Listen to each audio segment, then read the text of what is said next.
My guest is a fourth-generation voodoo priest who died and went to hell. He was trained to be a voodoo high priest. He was supposed to go off to Haiti and work with Papa Doc Duvalier, but something happened along the way. I mean, he knew the name of evil spirits. He could call out a spirit and someone would get sick, someone would have financial difficulty, someone would die. He knew these spirits by name.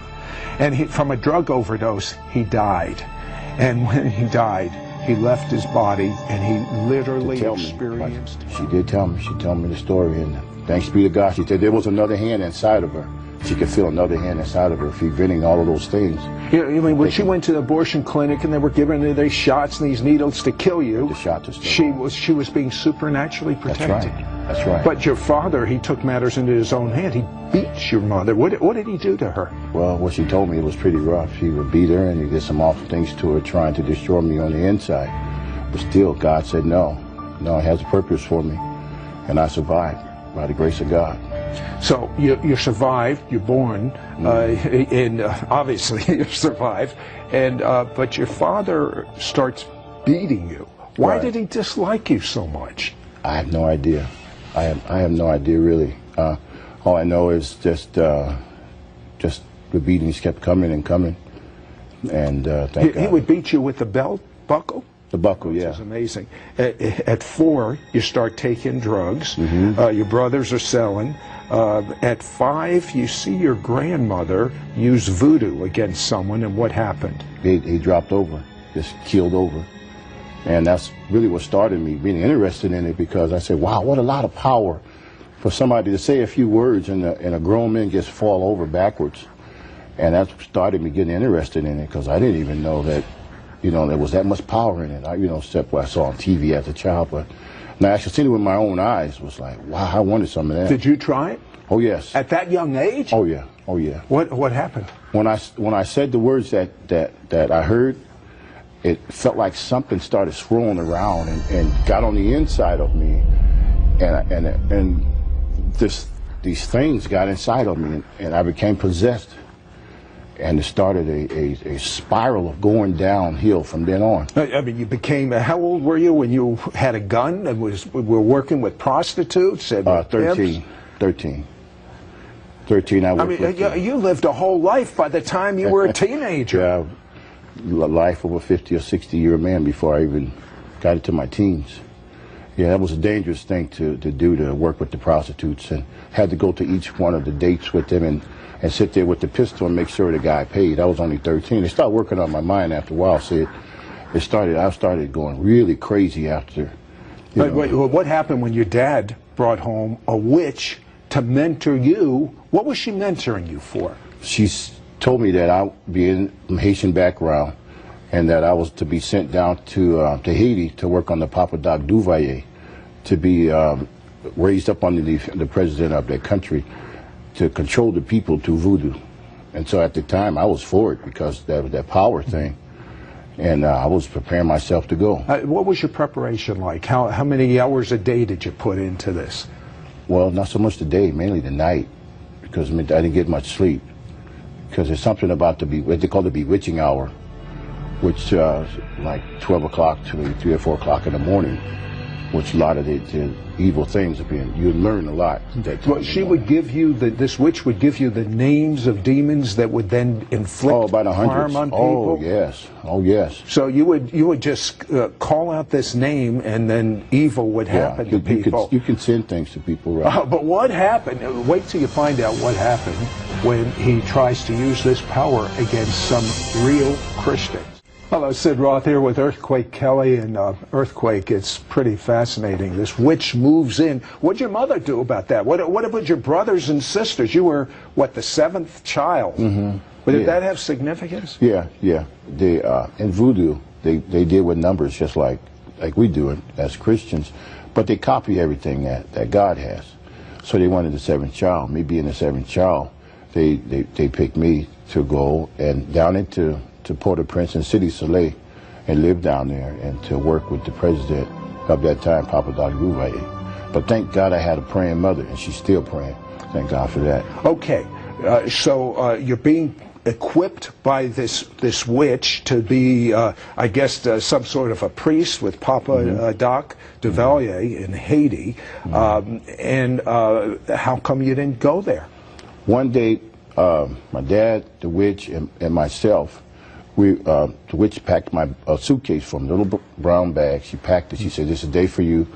I'm going to take you into Manhattan and put you on a boat, and we're all going to sail down to Port-au-Prince." Did you want to do this? Yeah, I wanted to do it because I was into power at that time, because I was watching some things happen. Man, some things really take place in that realm. And when she told me that I can have free course down in Haiti, I was all for it. With the power, with the money, with the control, being a child, being over a lot of grown-ups, stuff like that, that sort of excited me. And when the day came for her to take me away, they was going to sneak me out the back door, put me in the car, and take me into Manhattan, put me on the ship. I was going to sail down into Port-au-Prince. My mother came out of nowhere. I mean, came out of nowhere. She saw us sneaking out the house, and she said, "Where are you taking my baby?" And the witch said, "It's no longer your child, he belongs to me." And my mother said, "Oh, no way." And my mother grabbed me by the arm and was pulling me. And the witch was pulling me, and I was going back and forth like a tug of war. And something happened to where they got me away from my mother. They were going towards the back door. And before they can get me out the back door, it's like they both saw something that was so big and it scared them. They let me go, and they ran out the door. And I don't know what they saw, but I believe it was my mother was praying, and God must have sent an angel that prevented them from taking me down to Port-au-Prince. You know what I also found pretty interesting about these two powers that are sort of in competition with each other is this witch used to put curses on people. And you broke into a realm where you could leave your body? Explain that. Right. I can astral project. I could throw my hand through glass and not be cut. I could put a match under my hand and not be burned. I could do all kinds of different things. One particular time I had a couple of friends of mine who went and got saved. And I mean, they were really saved. And I didn't like the idea they got saved, because I felt like they left me there in that realm. And so I sent out a couple of spirits after them. And I said, "You go there and you curse them. You destroy everything they're doing." Those little spirits came back to me and they said, "We can't touch them." I said, "Go back and put a curse on them. I command you, orders you to do so." And they came back to me again and said, "We can't touch them. They're protected." So I astral project out of my own body, and I went to see the reason why I tell these spirits, and they come back. And I know I sent them to do other things, and they never had a problem. So I went to see for myself. And when I got there, I saw the two brothers who were walking around this particular place, and I saw these 7, almost 8-foot tall angels with swords was protecting them every way they went. And I said, wow, that's the reason why those spirits came back and couldn't do anything. These guys got something way stronger than I have. These guys were protected. I mean, protected by giant angels. I'm curious. Why in the world did your mother stay with your father with these beatings? I mean, how bad did he beat her? He beat her to the point now where she doesn't have any sight. Why did she stick around? Back in those days, Sid, you know, it was different from these days. They taught you to stay with the man for the children's sake. And a lot of the old school women, they did that for the sake of the children. And my mother was one. She was one that believed that. Okay, these spirits are communicating with you now on a regular basis, and they even taught you as a young child how to get high off of a melting, a plastic gun? All kinds of stuff. I won't go into say what it is because, you know, in case somebody want to hear, but all kinds of different things. See, what happened, I wanted to shoot heroin with my brothers. I used to watch them tie up and get ready and hit the main line and stuff like that, and I wanted to shoot that. And I was only about 4 or 5 years old. And they said, "You're too young. You can't shoot up right now." But I really wanted to, and they said no. And they pushed me out of the room. And so I heard this voice says, "Oh, you don't have to wait for them. I'll show you what to do to get high." This voice, and I could feel a presence right over my shoulder, and he showed me what to do. And so, at like 4 years old, I listened to this voice, this evil spirit, and I started what's called huffing. They call it huffing, And well, let's fast forward, though. Okay. Okay, so this voice teaches you how to get high as a kid, how to put this stuff together. You hear this voice again that tells you how to get super high. Super high, yeah. Tell me about that. Yeah, I was 15, just turned 15, and this voice said, "You've never really been high. So why don't you get this real super high so you can brag and boast, you know, tell all your friends and all the drug people in the community, the neighborhood, in the hood, that you can hold your dope." And so he told me what to do. He told me to get the cocaine, the weed, the tubes. There's some pills. These tubes. 15. Yeah, 15. And this voice tells you to put all this stuff there. What were the pills? There's some pills that is so strong. You take one pill, you cut that in half, and you cut that half in half, and it'll keep you high for 8 days. Just the half of the half. I took about 3 or 4 of those. Smoked some weed, about $500 or $600 worth of cocaine, all at one time, and plus some beer. And I hated beer, but I was at this bar, sitting there at the bar, and the guy said, "Well, you're going to drink or go home." So the guy, I think it was a part of the enemy too, for this guy to know I was underage, and he still gave me the beer on top of everything else I've taken. And then I overdosed of drugs. Stopped my heart. It was just too much. Well, that's what the devil wanted to do. He wanted to kill him because he knows he's making an earthquake now for God. Hello, Sid Roth here with Earthquake Kelly. Demons told this 15-year-old kid how to get high. Their intent was to kill him. He had 4 different drug combinations in large quantities, and he took it, and he passes out, and his buddies, what'd they do? Take you in a car, and what did they want to do with you? Just take me home. What happened? Well, on the way home, I died. And these group of spirits came out, the same ones that were talking to me, came out and grabbed me, snatched me out of my body, and was pulling me down. I mean, I was going down into a pit. And then when I got to this pit, they started tormenting me. It looked like they was coming from everywhere. They were in my mouth, they were in my eyes, they were hitting me with all kinds of things. They were yelling and telling me that I worked for them, and it was a trap and a setup, and you did all our bidding for us, and now you're in hell. And it was a horrible thing. And were you really in hell? I was in hell. Hell is a real place for sure. It's real. Huh. It is real. It's not made for us.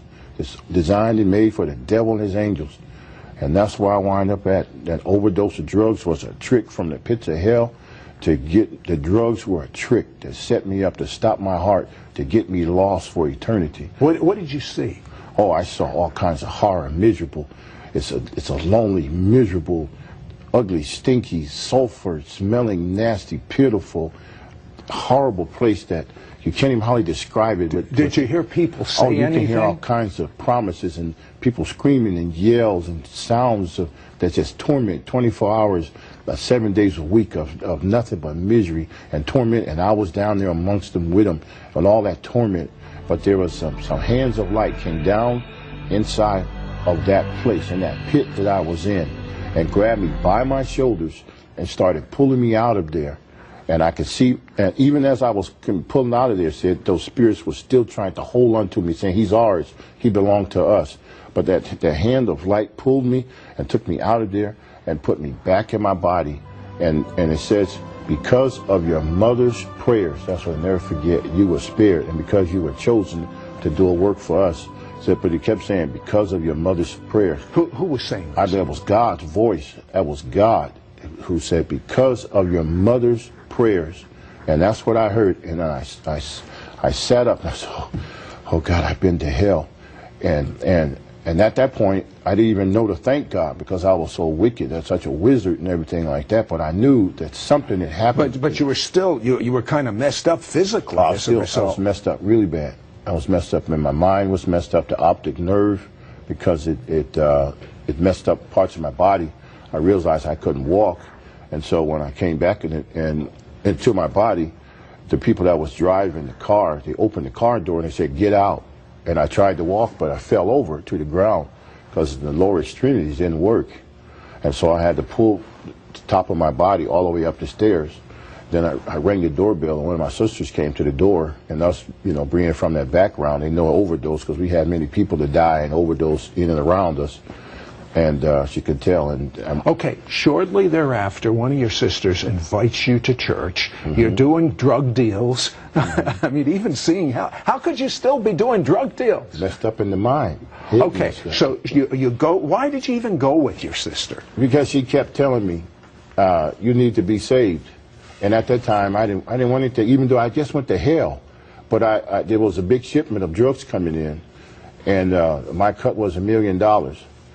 And at 15 years old, $1 million, you know, could have bought an extra hamburger or something, you know. So okay, you get into that church. I mean, this is the only word I can come with. This is crazy. You get into this church. What happens? I get into the church. I'm sitting in the back. She convinced me to go. I'm real mad because I didn't want to be around Pentecostal or anything. I'm real mad, and I said, sit me in the back. So she sits me in the back, and the preacher is preaching, and I said, okay, good, I'm finished. The next night, she said, oh, you going back? I said, no, I'm not going back to church no more. I'm finished with church. And I got the drug deal, big one, the real big one, the biggest one we ever had. She said, no, you're going to church. So I said, okay, I'll go to church. About 2 or 3 days of that, the preacher said, hey, you, back in the back, young man. And I didn't know he was talking to me. I thought he was talking to somebody else. So everybody in the church turns around. So I turned around too and said, hey, young man, he's talking to you. But it was nobody else back there but me. I said, oh, man, he's talking to me. And so he said, come up here in the front. God wants to save you. And I said, oh, man, I got mad. I said, I don't want this Jesus stuff. You know, I got things to do. But I heard a voice that I never heard before. He says, I love you. Remember when you had the gun to your head and the gun wouldn't go off, but it went up in the air? He said, that was me. You remember when you were almost killed? You remember you were set up to do this, and that drug deal went bad, and this, that, and another. He said, all those times I saved you, I spared you. He said, come up here, I want to save you and use you. And I got out of that seat, went to the front, and the pastor told me everything that I've been. He told me like he was there with me as I was growing up. He gave me all. I mean, he just read everything off to me. So you were this, you put curses on people, you did that. He told me everything. I said, how'd you know all of that? You don't know me. You know, but it was God that told him. And at that time, God was speaking to me, too, at the same time. He said, I'll use you. I can do more for you. And I said, hold it, God, hold it, hold it. I said, you know what I do. I do bad things to people. I said, but if you want me, you're going to have to do more for me than I was for the devil, because I'm a wicked person. I put curses on people, and they die, and I do bad stuff. But thanks be to God, Sid. He saved me. It's like a ton of bricks fell off of me.